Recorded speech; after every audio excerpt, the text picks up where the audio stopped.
Hi everyone, welcome. I'm preparing to feed some orange food today, almost as orange or probably about the same color of orange as the many pumpkins I keep beneath my bench. It's not pumpkin though, what I'm talking about is what's right here. Carrot peels, and a whole bunch of it. A whole bunch of carrot peel, a few stems, and a little bit of frost on it as well. The lucky worms that are getting this delicious carrot treat today are my original red wiggler worms. They're over here on these two trays. They're even labeled accordingly. Let's get a glove on and get them fed. 10 days have passed since the last time we checked in on these little guys, and at that time they were already switched to a small particle size diet. They got coffee and worm chow. Today we're giving them slightly larger particle size stuff, but stuff that I believe is so high in sugar content and just the sort of stuff they really like. I think it's going to go quick. You know, the fact that it was frozen and now it's thawing, it's going to also, I think, soften up because of that. So systems are 210 days of age now, 30 weeks. And we did kind of go to that extra measure to try to set these up as twin bins. So they both got what is estimated to be almost 2,300 worms living in them.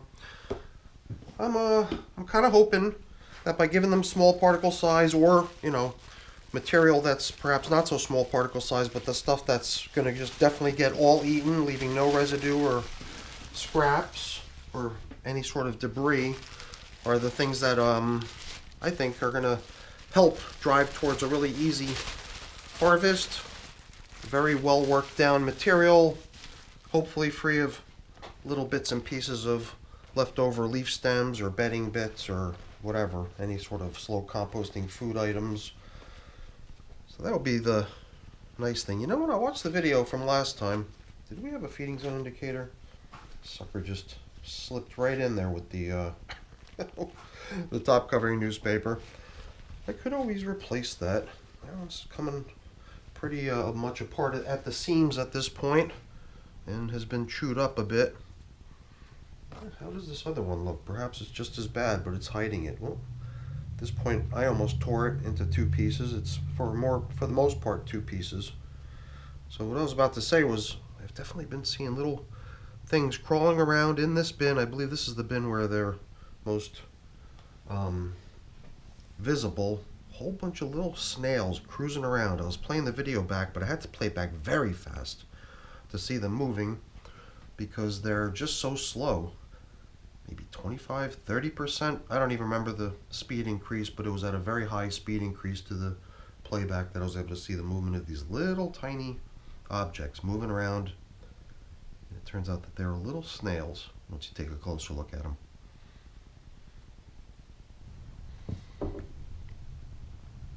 It's so weird how they've kind of formed themselves into little bundles after I made a pretty good effort to try to separate them all. All right. So much stuff about snails, not enough stuff about worms. Let's get these little guys fed. They're probably wondering, hey, where's my carrot? So the feeding we gave them last time, which was 10 days ago, would probably show no signs of leftovers since it was just coffee and worm chow. It was positioned down the middle. Here and there I'm seeing little scraps of leftover bedding, scraps of like mainly strips of shredded cardboard and paper. All that very same consistent size is what comes out of my shredder. The number of worms kind of almost would suggest that they're still working on what's there. If it wasn't already, oh boy. I was starting to wonder if it could have all just been eaten already, but for whatever reason, these worms definitely seem like they're really comfortable right down here in the center of the bin. There's tons and tons of them here. Oh my goodness. Look at them all. Let's see if we can get a similar outcome if we till up bin number 1. Oh man. I've got a funny feeling that this is not really representative of the entire system. The entire system's been coming along really nice. It's really a whole bunch of very fine castings, only little pockets here and there of leftover bedding maybe, but food particles, especially the stuff they got last time, would not show up as leftovers. Anyway, this little guy doesn't like me being so rough. Sorry, buddy. But you know, something I did in another of my older bins, my outdoor system, I actually stirred all the material in the entire bin. And it did actually let us bump into a lot of older foods, which if we were to find anything like that in this material, perhaps we can break it up a little bit, spread it out a little bit. And it's also just a quick peek as how things are doing in general. Aeration, to me, a quick spot check of the material this way seems to provide perhaps a little bit more benefit than any sort of potential distress or discomfort I might be putting the worms under by being so disruptive. The other thing I see a lot of, which I know that I've got to leave some extra time for, are all these leaf stems. I know. My viewers are probably like, enough with the leaf stems already. But yeah, they're the one thing I'd really like to see pretty much none of in a batch of material that I consider to be finished castings. So let's just sort of give the entire system a good quick stir. I'm finding so little of anything that I doubt that we're going to find much if we go much more thorough. So I think just a quick spot check to make sure nothing really obvious doesn't get overlooked. And I'd like to do the same for bin number 2. Yeah, I don't know if anybody noticed the quick switcheroo. I did put the bins in the order of number 1 here to your left and number 2 here to your right. So going left to right from your point of view. A little different from the way the containers were situated up on the shelf. Yeah, look at the material out here on the edge. The stuff that we didn't disrupt earlier, pretty much no worms in it. They definitely all seem to be congregating near the center of the container. And perhaps it's because they're still working on what was given to them 10 days ago as their meal. All that tiny particle size, I don't know. Could it still be there as leftovers? I don't think we'll be able to tell just visually, because that's sort of stuff that would just kind of blend right in. Here and there I see some pieces of paper and stuff. Let's see if we got the same sort of no man's land on this edge. Yeah, interesting how over here in bin number 2, for whatever reason, we definitely had a lot of worms hanging out down the middle here. Bin number 1, it just seemed like the worms were spread out a lot more evenly throughout the material. And that kind of leads in nicely to a thing that I was thinking of trying here. So by putting all the food in the middle, fair to think that the worms are going to congregate there. But I'm not interested in congregation. I'm really interested in worms really working down all the residual leftover material that's everywhere within the system. And it seems like if I'm drawing all their attention right to the middle, I'm lessening the chance of them catching any material that still sits here on the outskirts that still needs their attention. So I was actually thinking perhaps this time, a little deviation from what I'll normally do is maybe this time we'll just spread the food almost out on the surface and maybe just blend it in with the top surface material, but not even worry too much about submerging it.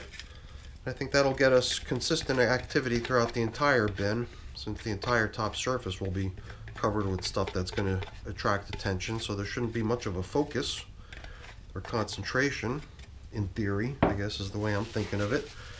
I guess the one little bonus they get here is all this frost that's going to just instantly turn to a whole bunch of beautiful moisture that these little guys are going to really enjoy, if you ask me.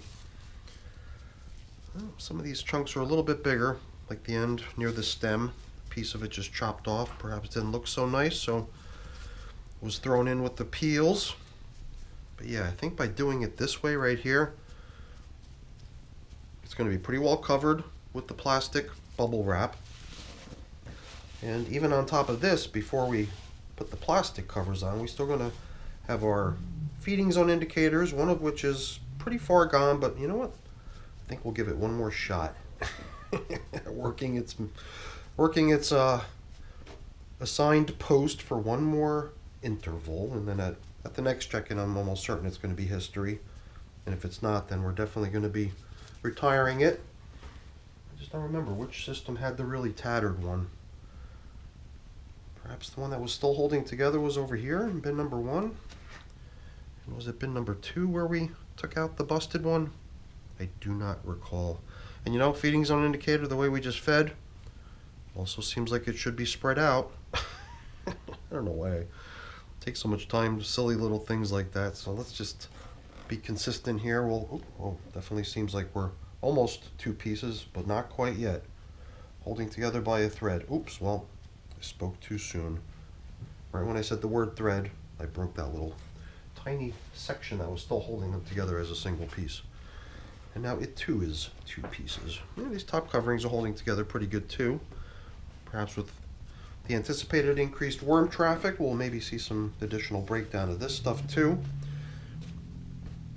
And then we can come back on with the plastic covers. So that was kind of a fun check-in. I wonder why we didn't have consistency in terms of the you know, the concentrations of the worms that we found. It was like kind of concentrated in one bin and they were more spread out in the other bin. So as much as I try to do things consistently in these systems, they always somehow manage to find a reason to provide sometimes very different results. All right, everyone, that's it for the video. Hopefully you enjoyed it. If you did, as always, please don't forget to leave me a quick thumbs up before you go. That's always really appreciated.